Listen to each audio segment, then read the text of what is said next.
How do you tell compelling television stories when your main character's success would end the show? Back in the 1960s, The Fugitive followed Richard Kimball, a man on the run from the police. If the police caught him, he'd no longer be the fugitive, and the show's core premise would vanish. The prisoner centred on number 6, trapped in a mysterious village. If he ever escaped, he'd no longer be the prisoner, and the show's title would no longer make any sense. The obvious answer to this would be that Richard Kimball is never captured, and number 6 never escapes the village. But that creates a different problem. Once the audience realises the outcome is always the same, the narrative tension vanishes. If every episode ends with a reset button, the stakes can feel hollow. The audience needs to believe there's a chance the story might move forward, even if deep down they know it probably won't.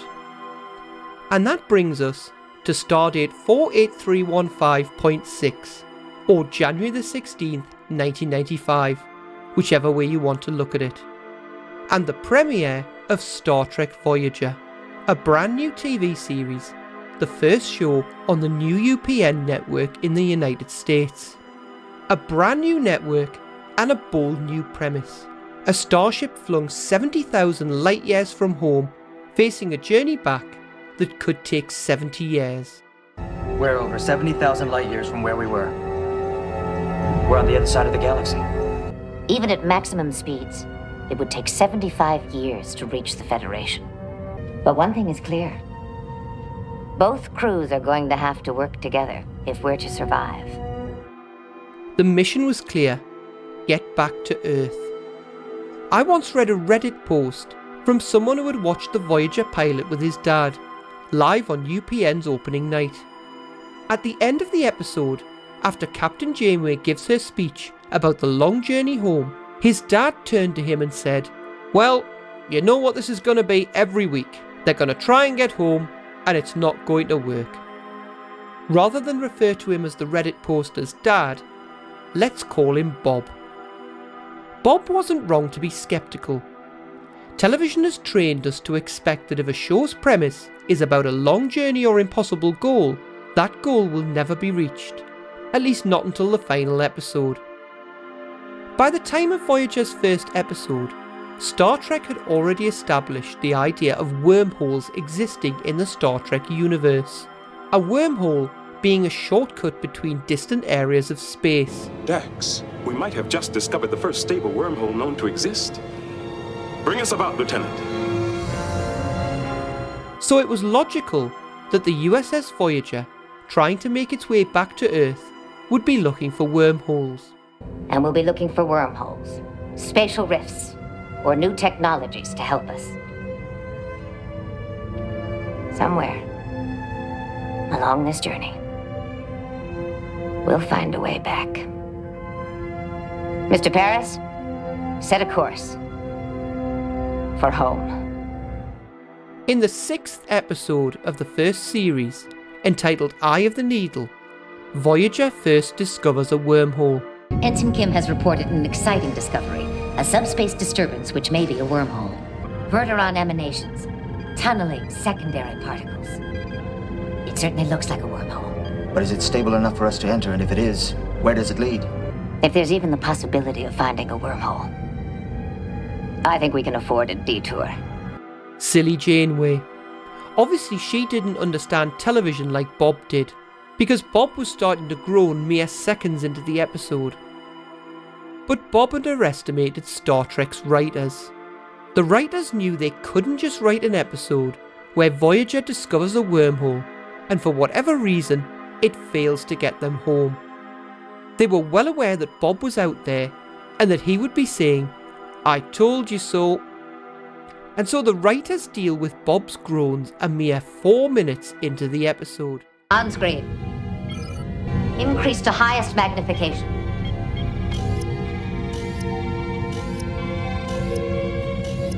If that's a wormhole, it must be the smallest one on record. The aperture is only about 30 centimeters in diameter. I guess it's a little too small for us to fly through. So the writers have pulled off their first trick against Bob. It's not going to be quite the Wormhole episode Bob thought it would be. However, it might be large enough to act as a conduit for a message. That's right. It could carry a compressed data transmission to Federation space in minutes. I recommend we launch a microprobe into the wormhole. Agreed. Do it, Lieutenant. Aye, Captain. But the wormhole interior is so small that the probe gets stuck. Our probe was just scanned. There's somebody on the other side of the wormhole. And it turns out that the scan from the other side of the wormhole originated in the Alpha Quadrant, the section of the galaxy where Earth is located. This is where the episode really shines. It's a clever subversion of narrative expectation. Because now instead of wondering, will they get home, we're asking, can they at least get a message home? That's the stakes for this episode. They contact a vessel on the other side of the wormhole in the Alpha Quadrant. This is Captain Catherine Janeway of the Federation starship Voyager. Do you read? This is Catherine Janeway of the Federation ship Voyager. Is anyone receiving this communication? I am captain of the cargo vessel Talon. Location Alpha Quadrant, Sector 13885. What is your location? We're in the Delta Quadrant. Please confirm. You said Delta Quadrant? Correct. This is preposterous. You are obviously lying. I am terminating communication. No, wait. Kim, hail him again. No response, Captain. But the vessel is from the Romulan Empire, the enemies of the Federation, with which the Federation probably has its worst political relationship. The Romulan they encounter is suspicious, or rather he's cautious. Since the aim is for the Voyager crew to send messages back home, the episode becomes about Captain Janeway trying to convince the Romulan scientist in command of the ship to help them get their messages home. But since we're 70,000 light years from Romulan space, and a subspace message to Starfleet would take years, I think you have to admit that we can't be much of a threat to you. We're hoping you might be able to relay a message for us. Our crew is not large. Each of them could write a short personal message. You'd be welcome to read them all before passing them on. I think you'd be convinced that they're nothing more than the heartfelt words of some very lonely people. But the writers take it one step further. In the traditional three-act structure of writing, the end of Act 2 is supposed to be the all is lost moment. Excluding commercial breaks, the Voyager episode is 45 minutes long, obviously meaning that the 30-minute point is 2/3 of the way through. In effect, the end of Act 2. This would be a logical point for the narrative to turn and make it look like all is lost. But instead, the script flips the usual narrative structure and gives the crew hope. I think this will work, Captain, but I didn't want to bring it up in front of the crew. It wouldn't be right to get their hopes up in case it doesn't work, although I think it will. The phase amplitude of the visual link with the Romulan ship. It's within just a few megahertz of meeting transporter protocols. We might be able to piggyback a transporter beam onto the visual link. We could transport the entire crew back to the Alpha Quadrant. See to it, Lieutenant. I'll need some help. You have my authorization to use any of the ship's personnel you need. This is top priority. And don't worry about secrecy. I doubt you'll be able to keep this quiet for very long. After settling for sending messages, now they might actually get home. So having flipped the narrative and told Bob at home that the Voyager crew aren't getting back to Earth, the writers reintroduced the original idea. Bob was sure they weren't getting home, but now the writers are insisting that they might get home at just the point where this idea would usually be falling to pieces. Bob knows that's just not how television works, and yet now Bob is sitting at home thinking, how on earth are the writers going to pull this off? They're ramping up right when they normally ramp down.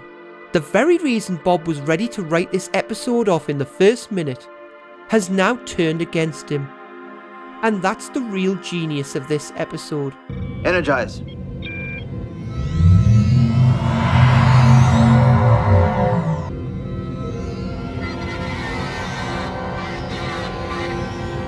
you get it back? The pattern buffer is having trouble accepting the matter stream. I'll increase power to the phase transition coils.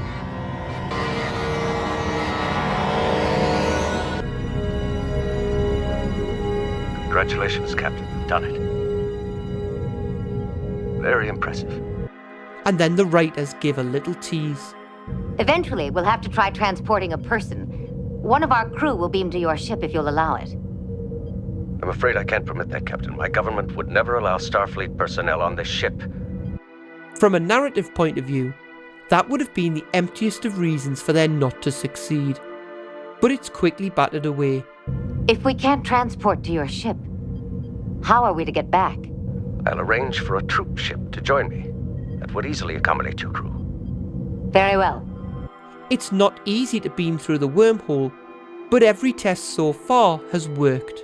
Kim and Torres have made more than 20 transports of the test cylinder. Even though she's still having trouble with that phase variance, every one of them has been successful.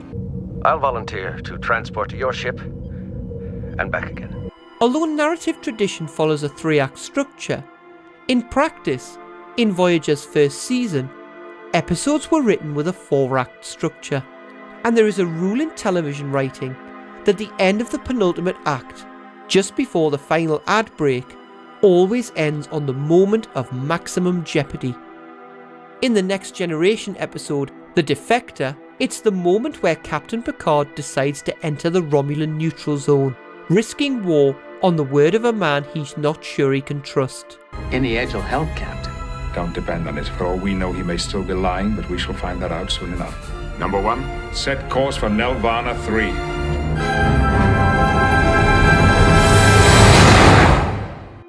But this episode is not about maximum jeopardy.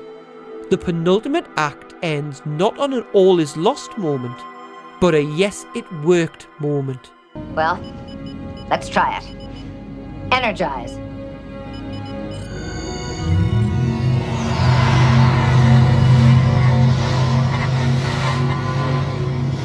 What's the problem?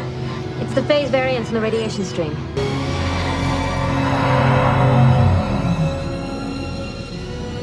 Welcome to the Delta Quadrant, Captain.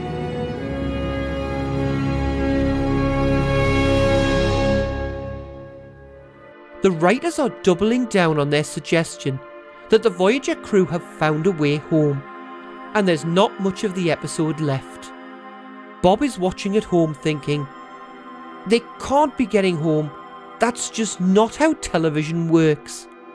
And that's the real genius of this episode. He's actively wanting the writers to show him how this will all fail. The very thing which earlier he was ready to bash the writers for. But Lieutenant Tuvok discovers something. I'm afraid I found the reason for the unusual phase variance. There's a strange phase variance in the radiation stream. But that phase variance in the radiation stream gave us a few problems. Even though she's still having trouble with that phase variance. It's the phase variance in the radiation stream. There was a strange phase variance in the radiation stream. It almost kept us from pulling you through. I'm afraid I found the reason for the unusual phase variance. Our Romulan visitor is a person out of time. He's showing clear evidence of temporal displacement. I would surmise that the wormhole is a rift, not just in space, but in time. The unusual phase variance we detected was actually an indication of a temporal shift. We have transported him from 20 years in the past to our present. Their beaming through the wormhole would work and would get them to the Alpha Quadrant. Just not their Alpha Quadrant. The wormhole in the episode, an episode which is now 30 years old, is a wormhole to 20 years in the past. But clearly we can't go back. It would pollute the timeline to such an extent that the consequences would be unimaginable. In 20 years, would you relay our personal messages to Starfleet? Of course. So they're back to what they thought they had originally. Messages to their loved ones back home. Energize.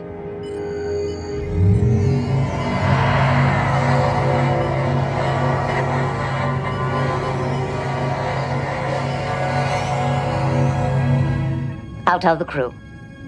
They can have the satisfaction of knowing that their messages have reached their families. Captain, I did not want to mention this until after our guest had left. I checked the computer's databanks for a Romulan scientist named Oleg Remor. And? I'm sorry to report, Dr. Remor died in 2367. That was 4 years ago. And that is correct. Before he would have sent our messages. What they've ended up with is worse than what they had in the first place. A ray of hope, which now likely ends in nothing. Which is often worse than not thinking you had hope in the first place.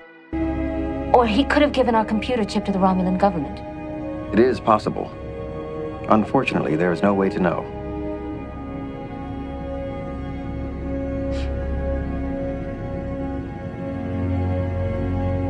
Then let's move on.